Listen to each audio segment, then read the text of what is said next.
সম্মিলিত বেসরকারি বিশ্ববিদ্যালয়ের দাবিসমূহ। ১.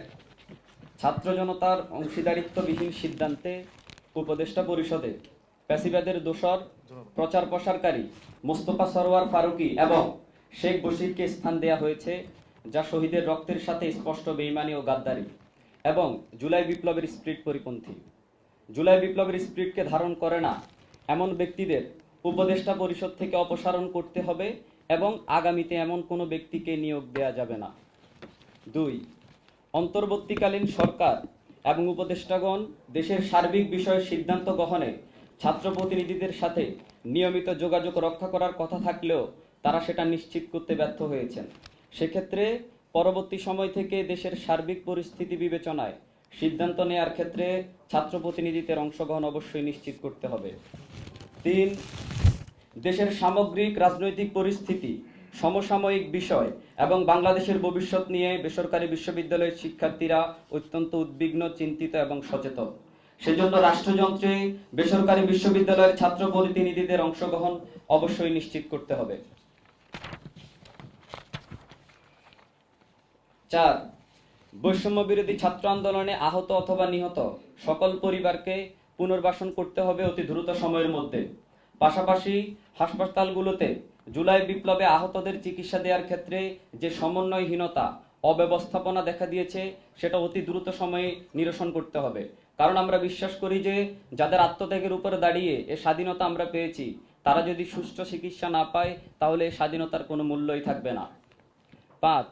দ্রব্যমূল্যের ঊর্ধ্বগতি এবং দেশ জুড়ে বিস্তৃত সিন্ডিকেট ব্যবস্থার কষাঘাতে সাধারণ মানুষের নাভিশ্বাস উঠে যাওয়ার মতো পরিস্থিতি সৃষ্টি হয়েছে।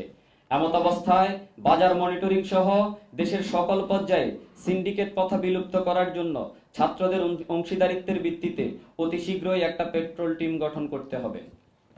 ৬.